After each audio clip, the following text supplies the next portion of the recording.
I think about 2 or 3 things came together at the same time.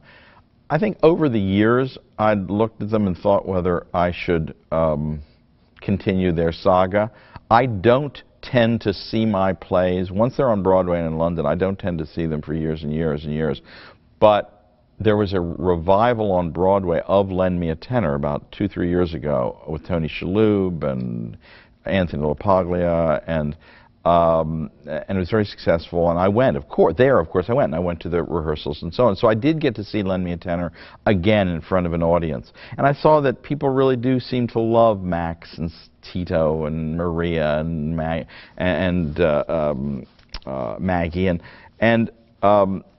So I thought, maybe I should think about a sequel. But sequel can be a dirty word in the theater. You know, people go, sequel, well, that doesn't sound too good. And so I didn't want to think of it as a sequel. First of all, Comedy of Tenors completely stands alone. You don't have to know anything about Lend Me a Tenor. That's crucial. Second of all, I started thinking about in the history of theater. I'm so steeped in this history of comedy, and particularly classical comedy. I thought about, have there been any authors who have revisited their characters in that kind of way? And one of them that did, and I admire tremendously, is Beaumarchais. A few years after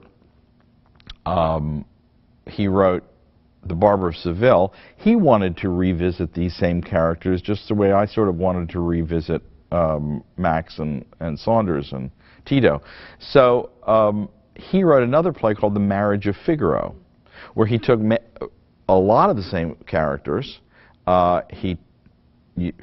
Figaro was in it again, Count Almaviva, Rosina, Dr. Bartolo, and he added a few new characters, Carabino, he added Susanna, and he constructed a new story using some of the old characters that went a little deeper into their lives. They were at a different place in their lives, his characters. It was about 2 or 3 years later. Count Almaviva and Rosina were married, and their marriage is on the rocks. And Figaro himself wants to get married, and he's about to marry Susanna. And Beaumarchais, the writer, was at a different time in his life. And so he felt he had something more to say about these characters. And so that's exactly where I was in terms of these characters in this play. And I thought, well, you know, I may get criticized for it, but it's something I want to do, and there's a good precedent for it.